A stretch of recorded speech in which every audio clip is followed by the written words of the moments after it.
నమస్తే. శ్రీ గురుభ్యో నమః. శ్రీమాత్రే నమః. ఆదిత్యాయ చ సోమాయ మంగళాయ బుధాయ గురు శుక్ర శనిభ్యే రాహవే కేతవే నమః. కుజస్తంభన. కుజస్తంభన మరి అక్టోబర్ 20 నుండి జనవరి 21 వరకు, అంటే దాదాపు 92 రోజులు కుజస్తంభన జరగబోతుంది. కుజస్తంభన అంటే ఏంటి? స్తంభన అంటే కదలకుండా ఉండడం.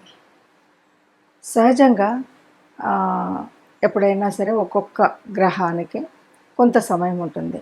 ఇప్పుడు 2.5 రోజుల్లో చంద్రుడు ఒక రాశి నుండి ఇంకొక రాశికి వెళ్తూ ఉంటాడు.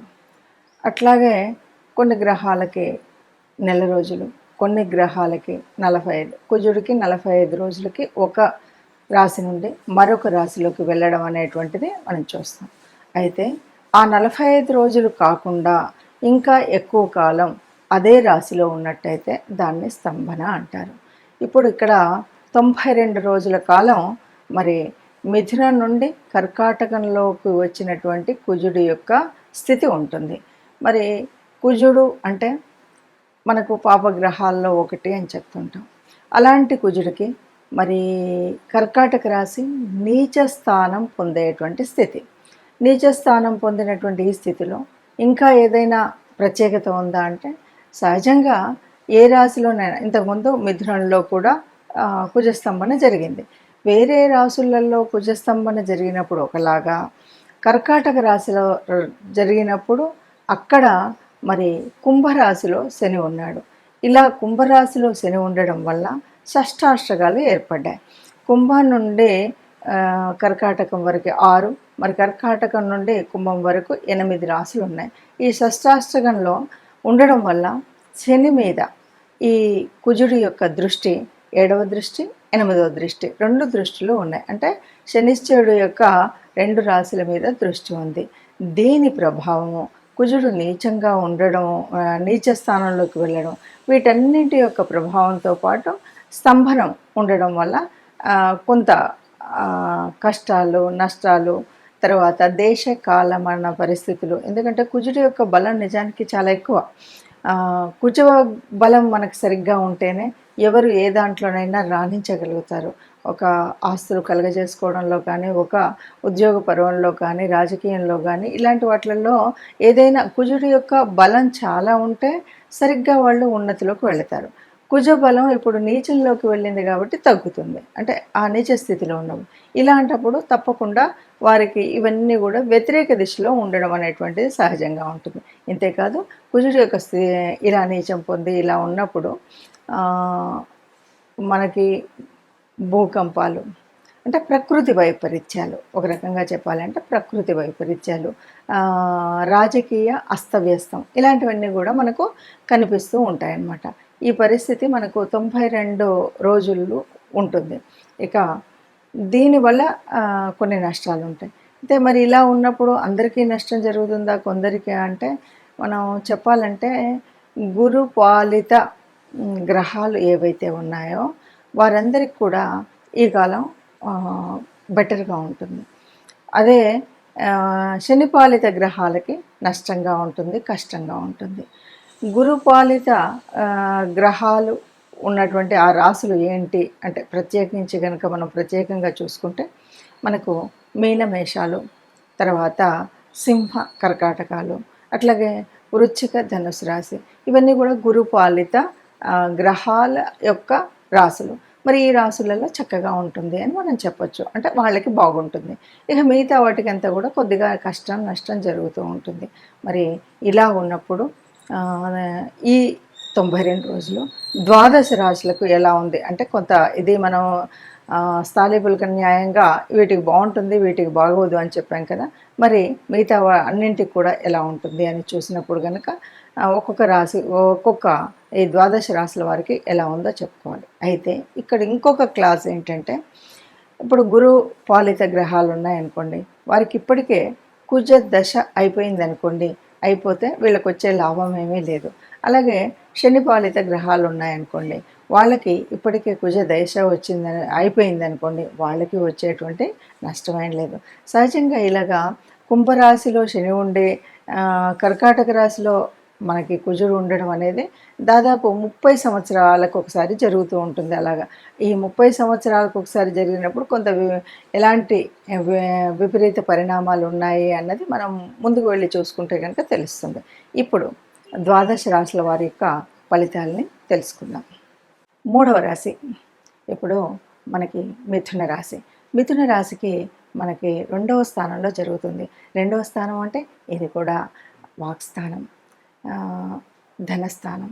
ఈ స్థానంలో మనం అంటే ఈ స్థానానికి ఉన్నటువంటి విలువ, ఇంపార్టెన్స్ ఏంటంటే మనం మాట్లాడేటప్పుడు అలాగే ఆర్థిక వ్యవస్థ పరిపుష్టంగా ఉండడం కోసం జరిగేటువంటి ఏదైనా సరే మంచి జరగాలన్నా చెడు జరగాలన్నా ఆర్థిక వ్యవస్థ పరిపుష్టిగా ఉండాలి. కాబట్టి ఇది ఆర్థిక పరిపుష్టికి సంబంధించినటువంటి రాశిలో జరుగుతుంది. కాబట్టి మనం ఆర్థికంగా సరిగ్గా ఉండాలి. ఎలా ఉంటాం? ఇప్పుడు ఈ కాలంలో మనం అనవసరపు ఇన్వెస్ట్మెంట్స్ ఏవి చేయకూడదు. కానీ మనకి ఎట్లా ఉంటుందంటే గ్రహాల ప్రభావం వల్ల మనం టెంప్ట్ అవుతూ ఉంటాం చాలా విషయాల్లో. ఈ విషయంలో మనం ఎట్టి పరిస్థితుల్లో టెంప్ట్ అవ్వకుండా మనకున్నటువంటి డబ్బును తగు జాగ్రత్తగా వెచ్చించడం అనేటువంటిది చేస్తూ ఉండాలి. అలాగే మనం కొన్నిట్లలో ఇదేదో మనం పెట్టుబడి పెడితే చాలా లాభం వస్తుంది అనేటువంటి ఉద్దేశంగా ముందు వెనక ఆలోచించకుండా దాంట్లో ఇన్వెస్ట్ చేయడం, చాలా నష్టపోవడం అనేటువంటిది జరుగుతుంది.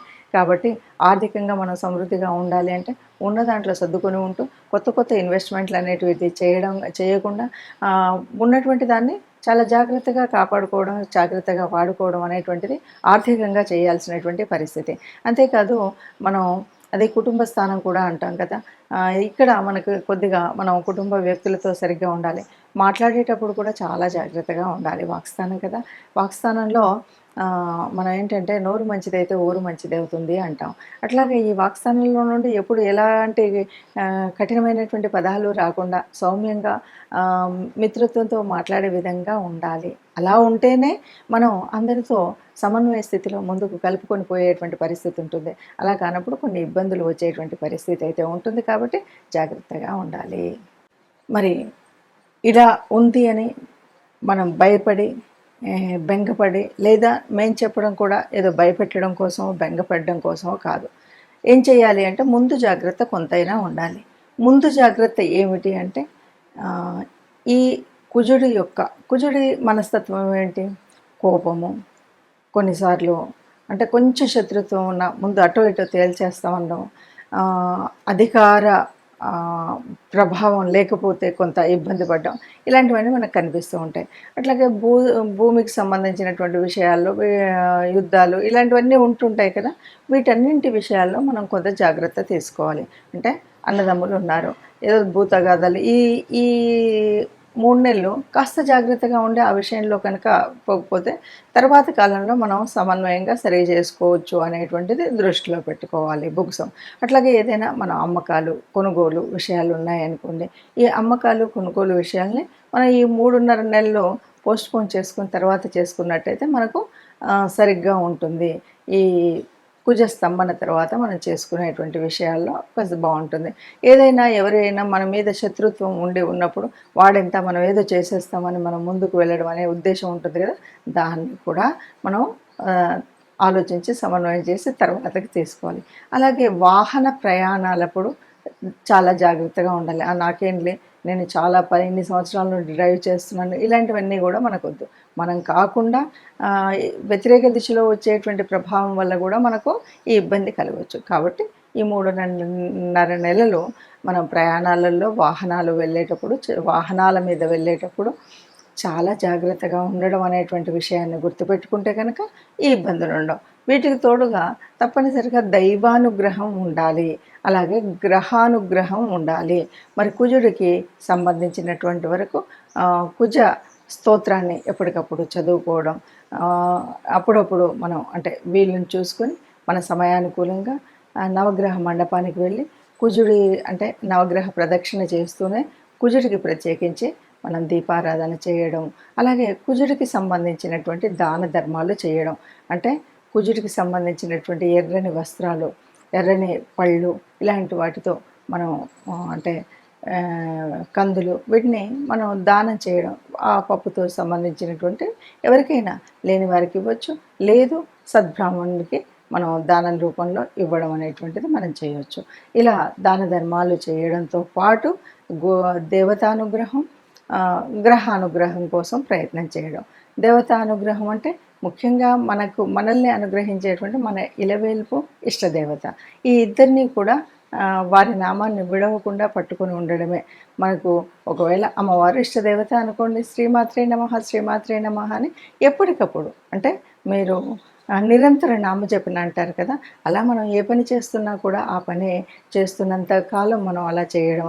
అలాగే వీటన్నింటితో పాటు ఈ 3 నెలల్లో తప్పకుండా దేవాలయం గోశాలలో గోమాతకి గోగ్రాసం సమర్పించడం అనేటువంటిది అత్యున్నతమైనటువంటి విషయం. అలా గోమాతకి గోగ్రాసాన్ని సమర్పించడం. అలాగే కుజుడికి అధిదేవత అయినటువంటి మనకి సుబ్రహ్మణ్య స్వామి ఆరాధన కూడా మనకు చాలా మంచిది. అంటే సుబ్రహ్మణ్య షష్ఠి వస్తుంటుందనుకోండి, అభిషేకం చేయించడము, సుబ్రహ్మణ్య స్వామి ఆలయానికి వెళ్ళడం, ఇవి మనం చేయవలసినటువంటివి. ఇలా చేసినట్టయితే ఈ ఇబ్బందులు ఏవి కూడా మన మీదకి రాకుండా హాయిగా అన్ని రోజులు ఎలాగో ఉన్నామో ఇప్పుడు కూడా అలాగే ఉండేటువంటి పరిస్థితి ఉంటుంది. కాబట్టి కుజస్తంభన అన్నది ఒక భయం పెట్టేటువంటి పరిస్థితి కాదు, మనకి ముందు జాగ్రత్త చెప్పడం కోసం చెప్పేటువంటి వీడియో. కాబట్టి మీరు ఇదంతా చూసిన తర్వాత ముందు జాగ్రత్తగా మనం ఏం చేయాలి అంటే ఆ నిరంతర నామస్మరణ కానీ, లేకపోతే మనం చేసేటువంటి కుజగ్రహ దోషం వల్ల వచ్చేటువంటి నివారణకు చేసేటువంటి పరిహారాలు చేసుకోవడం అనేటువంటి చేసినట్టయితే ఏ ఇబ్బంది లేకుండా ఉంటాం. అందరం సుఖంగా ఉండాలి, అందులో మనము ఉండాలని భావిస్తూ సర్వే జన సుఖినో భవంతు.